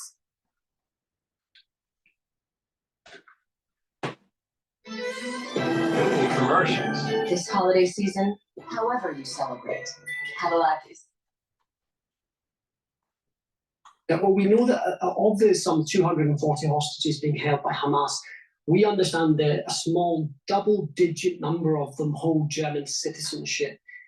Last month, actually, some of their relatives traveled to Berlin to lobby Chancellor Scholz and President Steinmeier and other government ministers to do all they can to bring their loved ones home. And for a German audience, it really brought the conflict closer to home. Relatives were on the talk shows, they were in newspapers, and basically part of their campaign was to keep their loved ones very much in the thoughts and minds of the German politicians, but also the German public. And I remember speaking to one 90-year-old man whose sister and brother-in-law were held captive by Hamas, and he was telling me that, you know, he's helpless, but he got a few minutes with Chancellor Scholz and he told them then that he wanted him to put pressure on Egypt and Qatar. And, you know, I got in touch with the family again and the representatives, and they say today they don't know whether their relatives will be the ones that will be liberated, and they're basically under a cloud of uncertainty, and they can only hope and wait. So do we actually know if Germany has played any role at all in these hostage negotiations? Well, from the beginning, German leaders have travelled through the region. Chancellor Scholz was held talks with the Jordanian king, with the Egyptian president and the emir of Qatar, all key players in the region, and importantly, conduits to Hamas. In an interview with DW this week, the Foreign Minister Annalena Baerbock was quite candid about the diplomatic negotiations, going kind of behind the scenes, saying how sensitive they are, how tricky it is to negotiate. She was talking about the fact that you're dealing with the political wing of Hamas, which is in Qatar, and it's very different and it's separate to the jihadist wing based in Gaza. And she talked about the efforts that the international community were carrying out, where they're trying to get Hamas to put all the hostages in Gaza in one place, just physically have them in one place. I think they felt that would improve their welfare and make it easier to ultimately secure all of their release, and not just a few groups at a time. So again, just really underlining how fraught this is, and coming to an agreement is. Okay, now we heard the foreign minister earlier saying that the truce should be used to get aid to Gazans. What help is Germany sending? So officials, you know, describe the situation in Gaza as disastrous, and they have basically pledged more and more money to United Nations and the Red Cross there. I think the number now that Germany is sending to organisations is 160 million worth of aid this year, making sure it gets to Gazans is really important. They've appointed an envoy to coordinate that, to get the food, water, medical supplies to the people most in need, and make sure that it doesn't go and end up in the hands of Hamas. Matthew Moore, our political correspondent, thank you so much for that update. The President of the European Commission, Ursula von der Leyen, has welcomed the hostage deal as well between Israel and Hamas. In a statement, she said the European Commission will do its utmost to use this pause for a humanitarian surge to Gaza.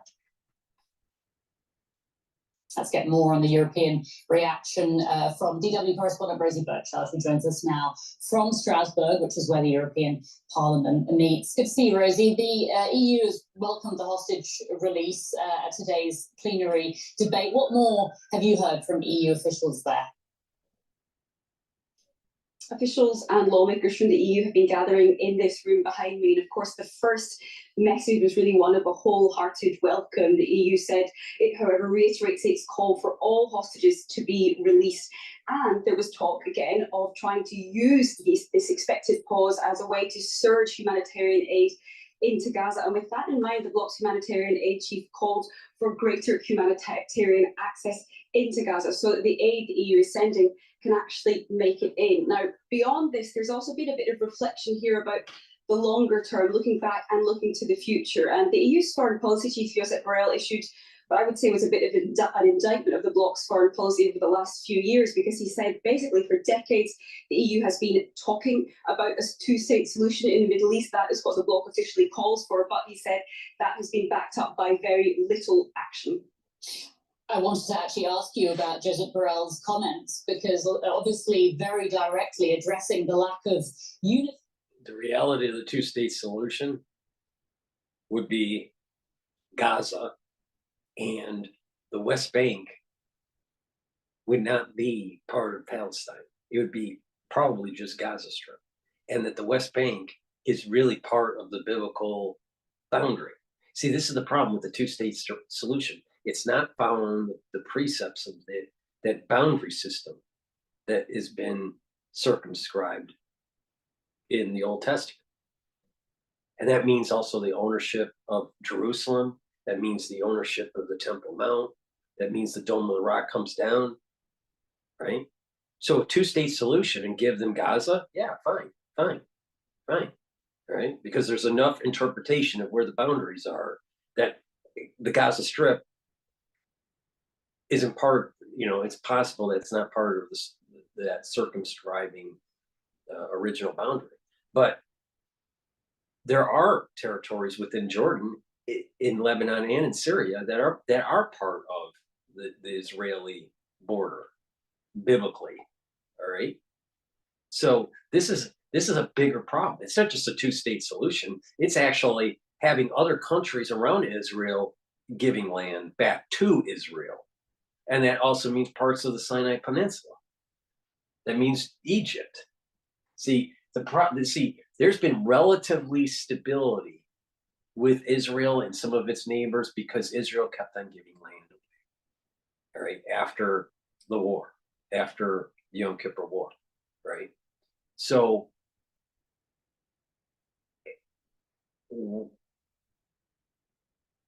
but then it flares up again. So it wasn't lasting. So to get back to lasting peace, you have to have the borders of the biblical borders, and then the Dome of the Rock comes down, and then the temple's rebuilt. So a two-state solution. All right, okay, move all the Palestinians to Gaza, level the place, move them all there. They can make, nice condos, right? And they can be self-governing, and the West Bank is part of Israel. But what's going to happen is that you have these types of people, the UN, that will not follow that line of thinking, that line of negotiation, and they're going to try to solidify the West Bank as part for the Palestinians. That's totally 100%, no matter what your interpretation of the boundaries are. That is 100% Israel's, not the Palestinians. There is some interpretation for the Gaza Strip that that's not part of Israel biblically. All right, so you give them that, but West Bank is not. Parts of Jordan, western parts of Jordan, they're not parts of Western Jordan. They're actually Israel. Northern, parts of that northern border are Israel, not Lebanon. So it's a bigger issue. And if you don't solve the big problem, you're just going to kick the can down the road. The best way to handle this, I personally think, is war. The war makes it happen. War makes it solidified. You're not going to unity in the EU when it comes to conflict. I mean, was that picked up in today's debate at all? Absolutely. I think it's really interesting. Usually EU officials will try and kind of paper over the cracks in the division. Of course, 27 different member states have different opinions, but here Borrell, the EU foreign policy chief, really acknowledged it. He said there has been disunity, the EU hasn't spoken with one voice.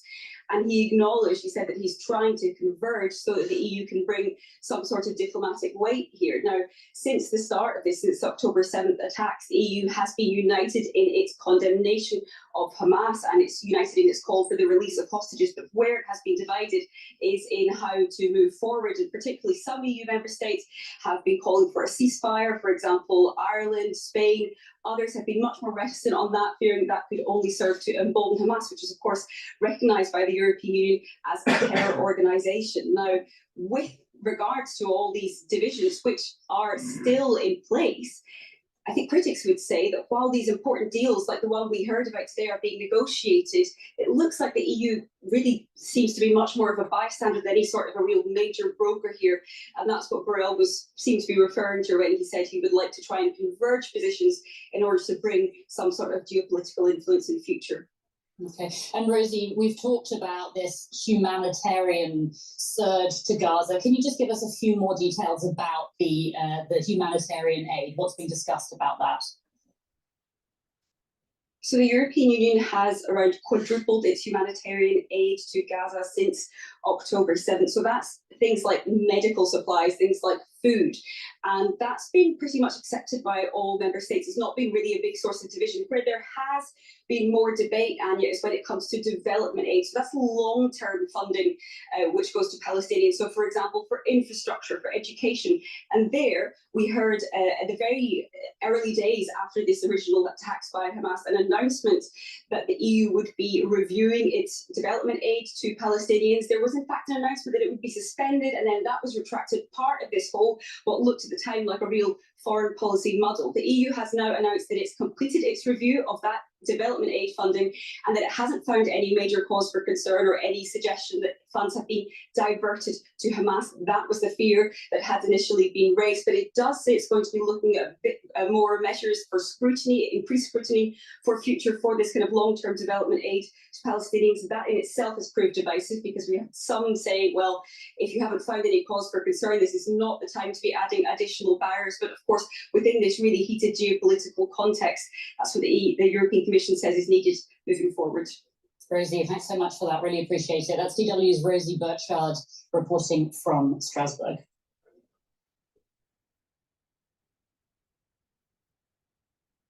We take the entire family to Bucks County every year for the holidays. It's a time for all of us to focus on what matters most. The kids never run out of things to do. They even seem to get along most of the time. And joining me again now in our studio here is DW's Middle East analyst, Shani Rosanna. It's good to see you again, Shani. So as we were saying earlier, we know that this deal has now been agreed, but obviously now it has to be implemented, doesn't it? So, you know, what could go wrong? What are the potential pitfalls here? So many things can go awry. I mean, Israel has experience from 2014 when there was back then a ceasefire decided upon, and Hamas forces had attacked Israeli forces and killed one of Israel's soldiers. It still holds its body. It's a very painful, traumatic memory for Israel. So they're very much afraid of that, what's going to happen. I mean, can Hamas actually control all of the militants on the ground? Does he even have contact with all of them? Do they all agree in line with this deal? That's one thing, and that's why Israeli forces in the next 24 hours will try to bring themselves into safer positions because Israel does not plan to withdraw from the Strip. But furthermore, within the deal's mechanism were built securities to assure that to both sides that they will stick to their parts. So only, this is what we're talking about, installments of 4 days. So every day, Israel first will need to cease the fire. I mean, we're starting tomorrow morning. Hamas, when he sees that, he will need to release the hostages only after they have been accepted by Israeli side, not just Red Cross, but by Israeli soldiers. Then Israel will release its prisoners. There's all these mechanisms.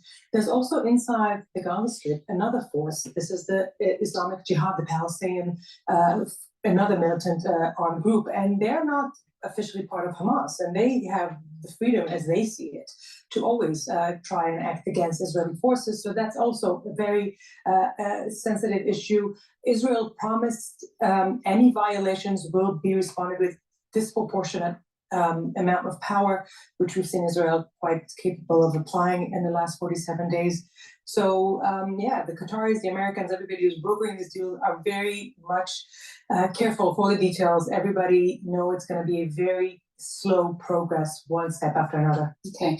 What about Israel's northern border? I mean, do we know if the agreement also includes Israeli actions against Hezbollah in southern Lebanon? And if so, how likely is Hezbollah to observe a truce? Well, yesterday was one of the most deadly days along the border with Lebanon, between Israel and Lebanon. So surprisingly, Israel was expecting today to see a lot of retaliation.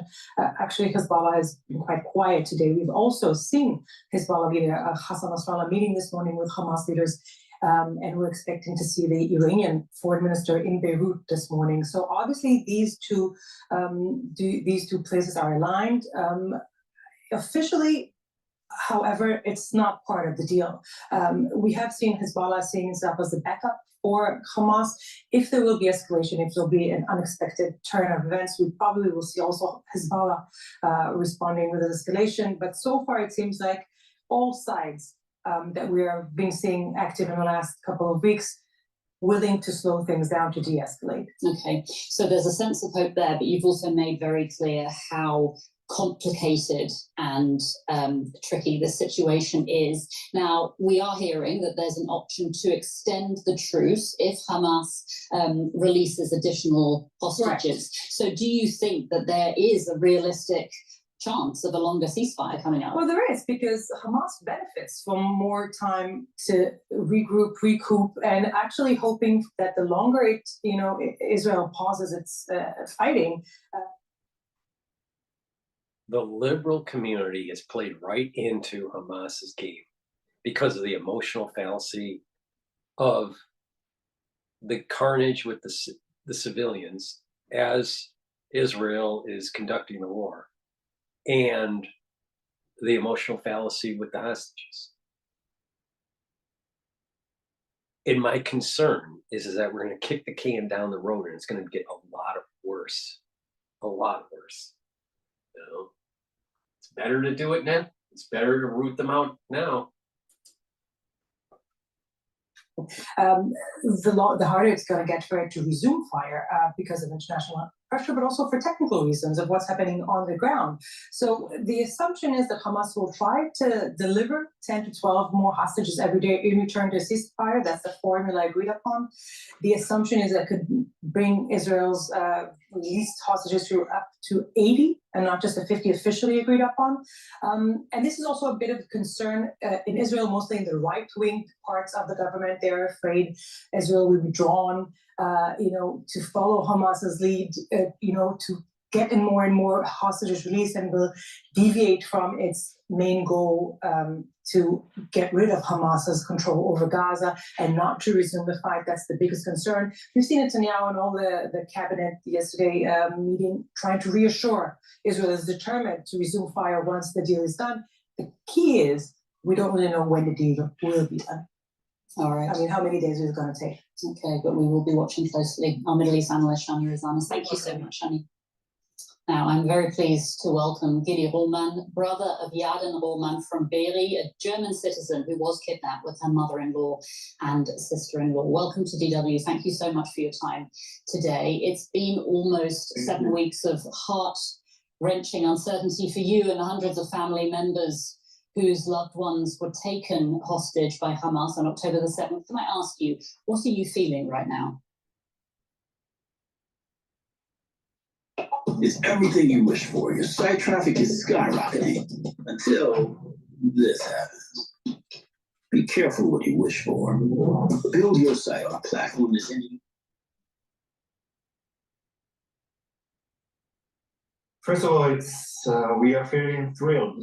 We were waiting for this deal. We were very firm that we support this deal. Trust me, the egoism to have your loved one come back because they're a hostage and not focus on the long-term issue of more death and destruction on both sides, the Israeli side and on the Palestinian side, by not having a long-lasting peace, is egoism, and that they're being judged. They're buying into emotional fallacy. I know it sounds cold.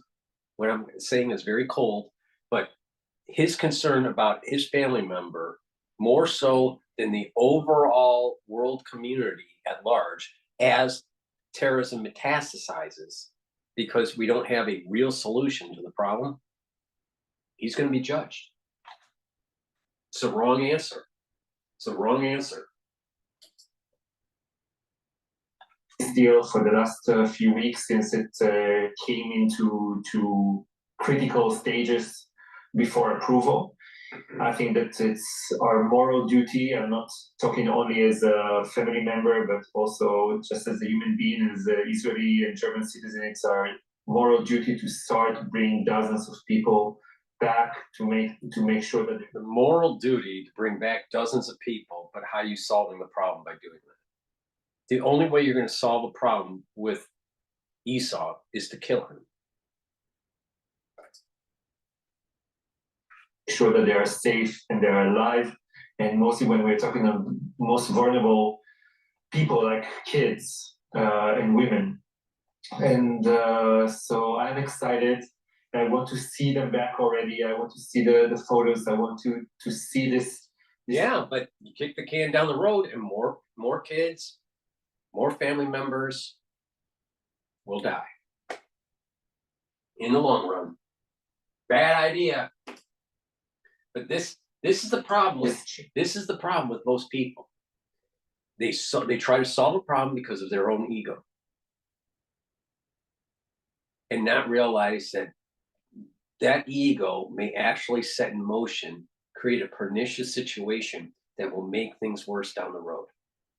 This is why the last crisis, I kept on saying, you have to close the labs. You have to shut them down and hold the people that developed the weapon systems that be held accountable. But people didn't listen. And it created a pernicious situation where it'll get worse down the road. And not only that, it opens up the door to actually, instead of doing dark operations, to create a biodefense force that is funded not in black ops, but it's funded in light ops. This change of dynamics, by talking only about war, started talking about lives. Of course, at the same time, I'm pretty anxious. It's not clear if among the women that are related to this deal and the mothers, my sister Ellen, who is also a mother to a 3-year-old child, that she was able to rescue from being kidnapped, is among the people who are going to be released. So we are anxious and we are hopeful. It's a mix of many emotions. I can imagine. I did want to ask you whether you had any more information about who exactly will be released. Not one thing about solving the problem long term. Selfish piece of shit. Be released. No, I think that nobody has. Unfortunately, I assume that even our government doesn't know exactly who is going to be released, and we will know daily, as the agreement describes, as far as my understanding. Only the day prior to the release, every day we will know who are the people who are expected to be released. It is horrible, it is painful, but this is terrorism. This is mere psychological terrorism, and we all need to be resilient and strong in order to go through it. This is how terrorism is constructed. I presume as well that then you won't know anything about the hostages' condition, whether they're in good health, until they actually are back. Well, hopefully they will be finally be open to visits of the Red Cross. So far, the Red Cross has done almost nothing for the Israeli humanitarian issue of this conflict, and they will, according to the declaration of our Prime Minister yesterday, they will be given permission to visit and take care of the hostages that will not be released. So I believe that that is a step forward. Can I ask whether you have been consulted or in any way involved in these negotiations to get the hostages back? No, let's not exaggerate. Nobody is consulting me in this level we're talking about. On Bloomberg, you know, they're doing an advertisement for A-Rod and his financial company. He invests in companies, and he makes this phrase, you know, we're looking, you know, we're you know, a lot of singles and doubles and blah blah blah. A-Rod's such a fucking dipshit. I mean, total dipshit.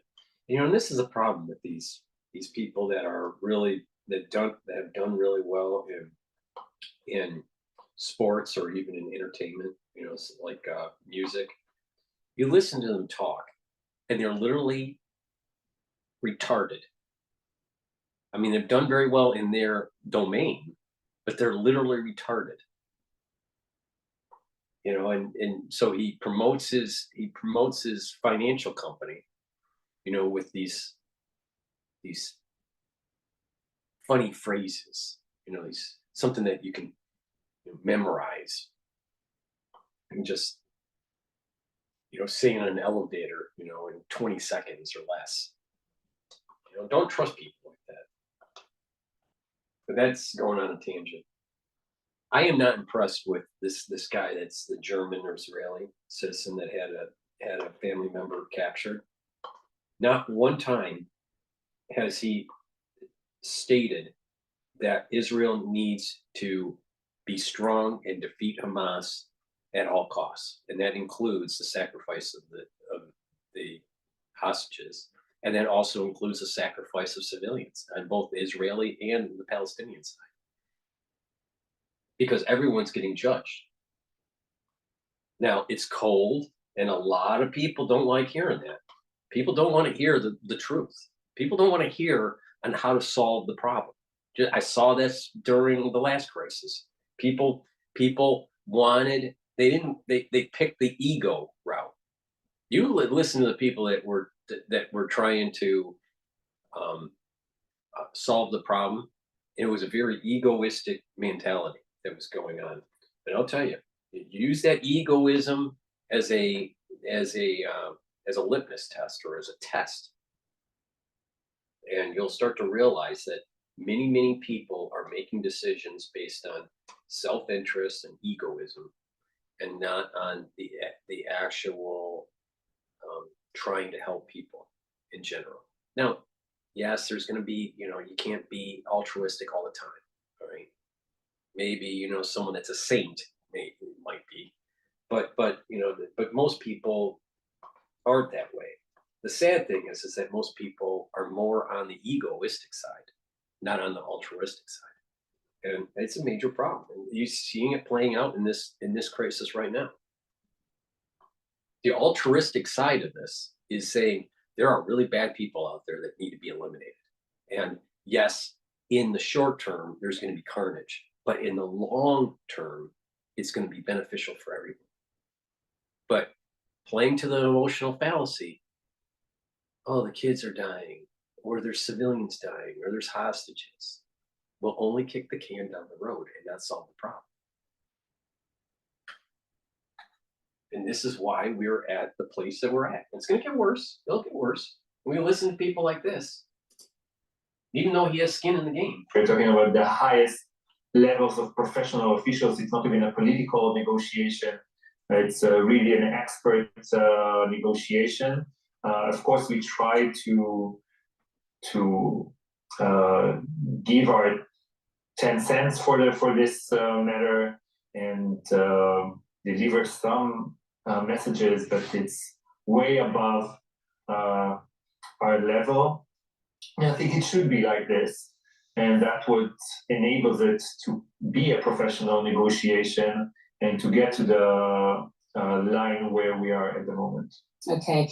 Now, what about the remaining hostages not due to be released in the coming days? Is there any sense at all whether they are still alive even? Unfortunately, there is no clear answer to this question. The assumption is that many more hostages are alive beyond this 50 hostages. The agreement also talks about hostages beyond the first 50 or so, that if Hamas will be able to gather them and to assemble them towards release, we'll be able to continue this humanitarian pause day by day. We hope to see that. We really hope to see that this is not going to end after 4 days, that there's going to be severe continuation of that. And then we'll understand how many people, at least among the category of women and children, are alive and available for release.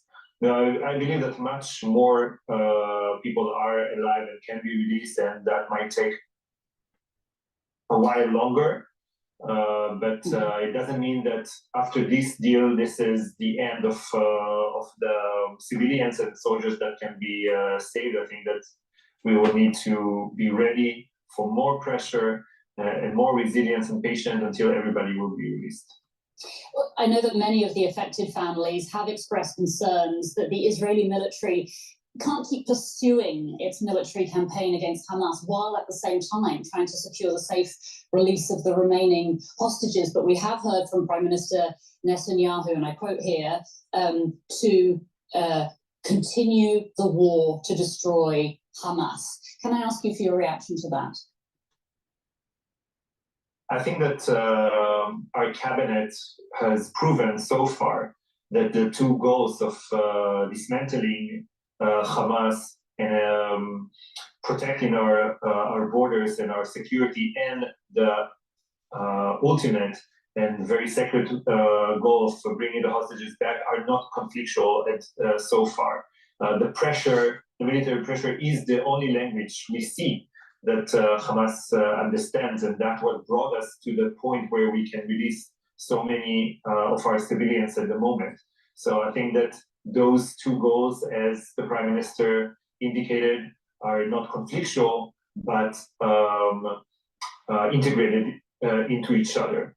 At the same time, it's important to say that it's the military's, the IDF responsibility to conduct this operation in a very calculative, careful manner. And I think they have proven to be doing that so far. And my expectation and even demand that it will be conducted as such also in the long run. But we want to see all the hostages back. We understand that it might come. I think his answer to that question was good, except that the hostages coming back is a secondary, not a primary, and not equal to the rooting out of Hamas, because rooting out Hamas will save more lives in the long run. With difficulties to the military, and we see already that they are willing to do this move. But we also want to see a secure and safe Israel for all citizens. Gili Roman, brother of kidnapped Yarden Roman, I'd like to thank you so much for your time. All right, that was DW News. So please go to my store, the-studio-reykjavik.com, and get the Goodnight formula that I have on my store. This has tryptophan and melatonin in it. It'll help you to get into the 3 cycles of REM sleep. You take this every day. It'll allow you to be able to get that restful sleep, and it's part of that protocol.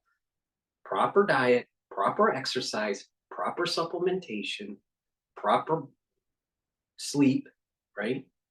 Proper brain activity, trying to challenge yourself, and you're going to age slower. I've noticed that people that are in their 80s that are really, with it, they're very sharp. They write, and they read, especially writing, and that activity of writing. And I'm not talking about like tweeting, right? I'm talking about like literally writing like long essays or books and stuff. So, or a novel or stuff like that. These people are very smart, but if they take care of their body, ones that don't take care of their body, then they're going on the other way.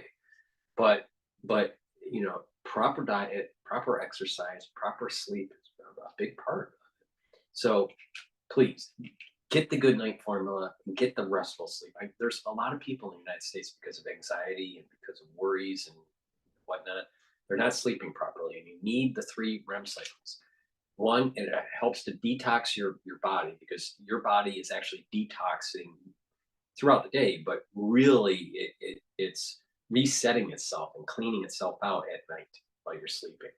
So if you have disrupted sleep, you're disrupting your normal detoxification that takes place, and so your lymph system isn't filtering out properly the way it should be, all right, because you're not sleeping properly. On top of it, there's an accumulation of toxins throughout the day, even in your brain, that gets built up. And that if you're not getting proper sleep, you're not being able to filter those toxins out through your CSF, the cerebral spinal fluid. So, there's been evidence to show that improper sleep may lead to a buildup of proteins and toxins that may lead to lost memory and poor brain function over time. So proper sleep is is very, very important. So please go to my store and get the Goodnight formula and follow what I'm doing. In addition, please get the deodorants that I have partnered up with Rainbow Herbals. These deodorants are for males and females. It's made in citrus, and the other one is made out of peppermint and a lavender tea tree. And what they're made out of is essential oils from the Himalayas. It's a very, very high quality deodorant that will help to detoxify your body. You use it every day. Very high quality ingredients in this. Essential oils from the Himalayas. So please go to the store, the-studio-reykjavik.com, and get the deodorant bars that I have. Those are some of the great products that I have on the store. Please also subscribe to all 3 of my YouTube channels. The links are in the description. Please subscribe to Brighteon, Bitchute, and Rumble. Links are in the description. Go to my store, the-studio-reykjavik.com. Links in the description, and purchase the products. Or you can also donate on the homepage at the very bottom. You can donate through Stripe or PayPal. You can also donate through Buy Me a Coffee. Link is in the description. Please, if you can, help support my news coverage by subscribing, being a paid subscriber to my Patreon account, my Patreon channel, and that will help to cover the news. Now, all my content that I have done, talking about the news, talking about the last crisis, talking about some health, things, that's all for free for people. And it's through the kindness of others that are buying the products and through the donations that allow that to be possible.